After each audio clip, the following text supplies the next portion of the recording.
আজ চলে এসেছি তোমাদের সামনে খুব সুন্দর একটা ঈদ স্পেশাল ডেজার্ট নিয়ে।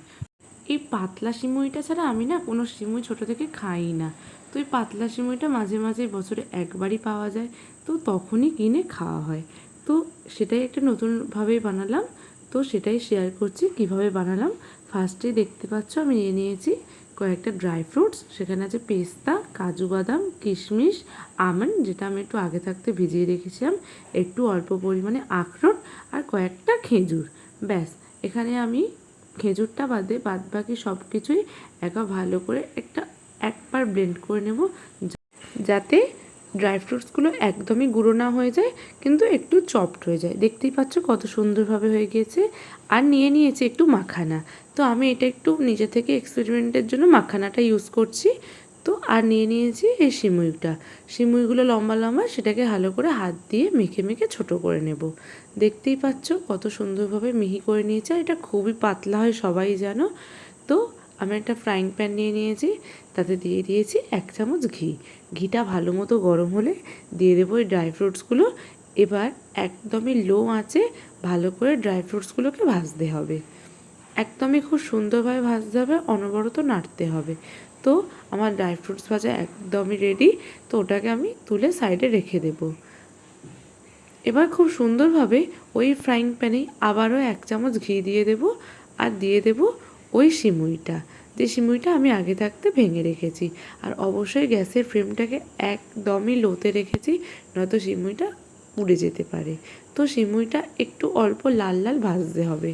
তো যখন দেখবে গোল্ডেন অ্যান্ড ব্রাউন কালার হয়ে যাবে, দেখতেই পাচ্ছ কালারটা হালকা হালকা চেঞ্জ আসছে, তখন দিয়ে দিয়েছি এলাচ। আমি এখানে 2টো এলাচ থেতো করে দিয়েছি, এখানে তোমরা এলাচ গুঁড়োও ইউজ করতে পারো।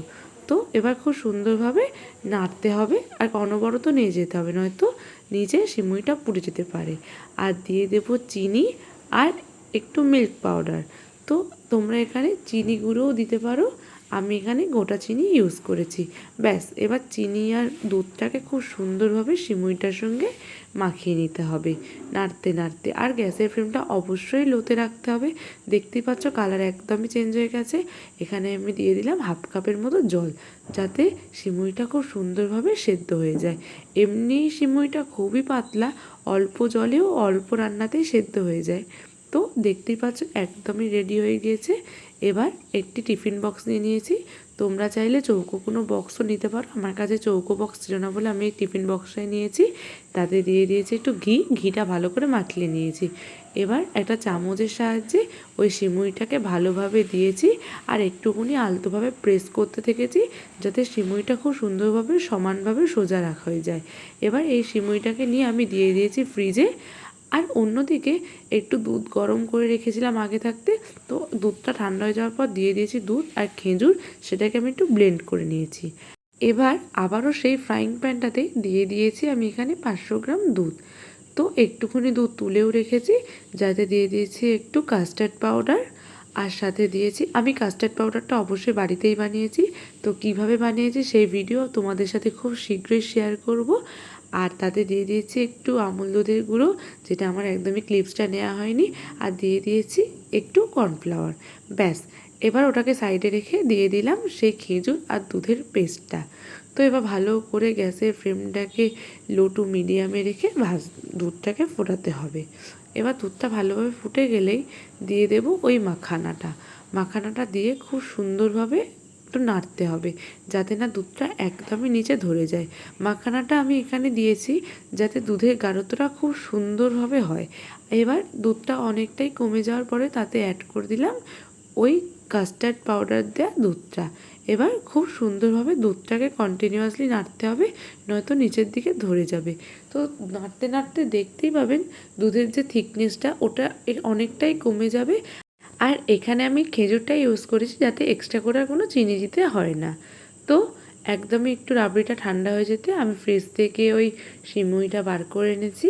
এবার ওপর থেকে ওই মাখানার রাবড়িটা দিয়ে দিচ্ছি, খুব সুন্দরভাবেই দেখতে পাচ্ছ দিয়ে দিচ্ছি। এবার এটাকেও ফ্রিজে সেট হতে দিয়েছি 10 থেকে 15 মিনিট। ব্যাস, 10 থেকে 15 মিনিট হয়ে গিয়েছে। এবার ওপর থেকে খুব সুন্দরভাবে ওই ড্রাই ফ্রুটস ভাজাগুলোও দিয়ে দেব। দেখতেই পাচ্ছ একদম সুন্দরভাবে দিয়ে দিয়েছি।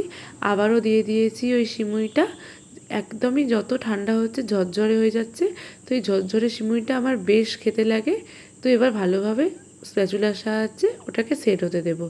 আবারও 5 মিনিট ফ্রিজে রাখার পর ওপর থেকে আবারও মাখানার রাবড়িটা দিয়ে দিচ্ছি। দেখতেই পাচ্ছ খুব সুন্দরভাবে দিচ্ছি। এবার একটু দু হাত দিয়ে আলতোভাবে আমি প্রেস করে নিচ্ছি যাতে ওটা খুব সমানভাবে হয়ে যায়, এবং চারিদিকটা একটু ওই সিমুই দিয়ে দিচ্ছি। একদম চারদিকটা খুব সুন্দরভাবে সিমুই দেওয়া হয়ে গিয়েছে। এবার মাঝখান থেকে একটু ড্রাই ফ্রুটস দিয়ে দিচ্ছি।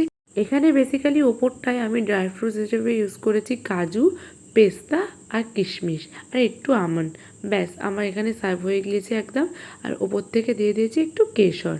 ব্যাস খুব সুন্দরভাবে, দেখেই এত লোভনীয় লাগছে, তো খেতে তো দারুণই লেগেছিল।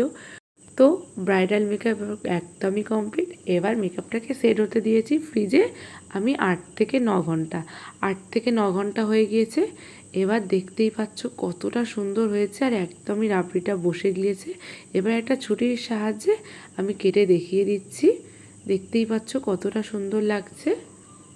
এবার একটা খুন্তির সাহায্যে তুলে একটা প্লেটে নিয়ে নিচ্ছি। যে কোনো অনুষ্ঠানে ডেজার্ট হিসেবে, নয়তো সামনে তো ঈদ আছে, ঈদে তো একদিন বানিয়ে খাওয়াই যায়। তো কেমন লাগলো ও কেমন হয়েছে অবশ্যই বাড়িতে বানিয়ে আমাকে জানাবেন। ভালো লাগলে লাইক, কমেন্ট অ্যান্ড শেয়ার করবেন। আমার চ্যানেলে নতুন হয়ে থাকলে অবশ্যই চ্যানেলটিকে সাবস্ক্রাইব করবেন।